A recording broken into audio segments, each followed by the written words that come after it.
આજે આપણે બનાવશું ગુજરાતી સંભારો બનાવશું જે આપણે ઘરની અંદર થોડું થોડું બચે હોય એની અંદરથી પણ ગુજરાતીઓ સંભારો બનાવી લે છે।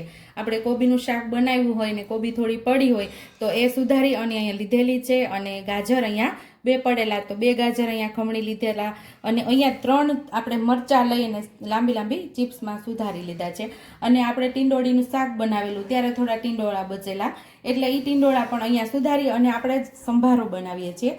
આવી રીતે કોણ કોણ કરે છે મને કમેન્ટ બોક્સમાં કમેન્ટ કરજો। આપણે જે કંઈ બચ્યું એ ગુજરાતી એ પણ સંભારામાં ઉપયોગમાં લઈ લે છે। બાકી રેગ્યુલર મસાલાની અંદરથી મસાલાનો ઉપયોગ કરી મીઠું અને તેલ એકદમ ટેસ્ટી એવો આપણે સંભારો બનાવશું। ગેસ ઉપર આપણે કડાઈ રાખી દીધી છે અને કડાઈમાં એક નાના ચમચા જેટલો આપણે તેલ ઉમેરશું।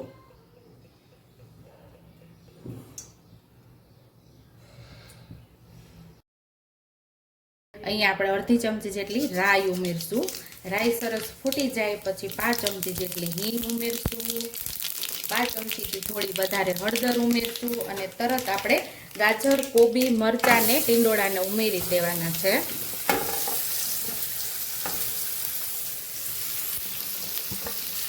અહીંયા સ્વાદ મુજબ આપણે મીઠું ઉમેરી દઈશું। અડધી ચમચી જેટલું ધાણા જીરું પાવડર ઉમેરશું। સરસ આપણે સંભારાને સાતડી લેવાનો છે।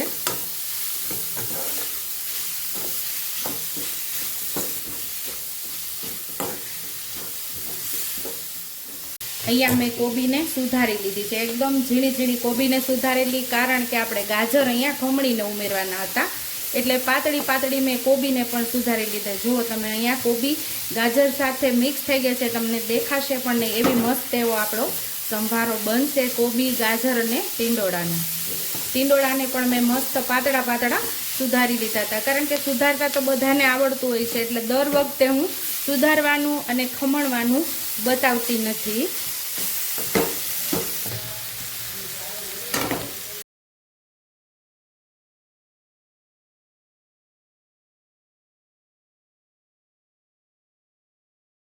આ સંભારો આપણે અધકચરો રાખવાનો છે એટલે કે કાચો પાકો આ સંભારો ખૂબ જ ખાવાની મજા આવે છે અને 5 જ મિનિટની અંદર આપણો આ ગુજરાતી સંભારો તૈયાર થઈ જાય છે અને અહીંયા આપણો સંભારો તૈયાર થઈ ગયો છે। સર્વિંગ પ્લેટમાં આપણે સર્વ કરી દઈશું।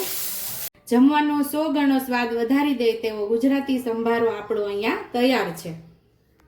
તો તૈયાર છે અહીંયા આપણો ગુજરાતીઓનો કાચો પાકો સંભારો। જો તમને મારી રેસીપી પસંદ આવી હોય તો મારી રેસીપીને લાઈક કરજો, શેર કરજો, સબસ્ક્રાઇબ કરજો, હાઈપ કરજો અને બેલ આઇકોનને દબાવતા ભૂલતા નહીં અને કમેન્ટ બોક્સમાં કમેન્ટ કરતા પણ ભૂલતા નહીં કે મારી રેસીપી કેવી લાગી।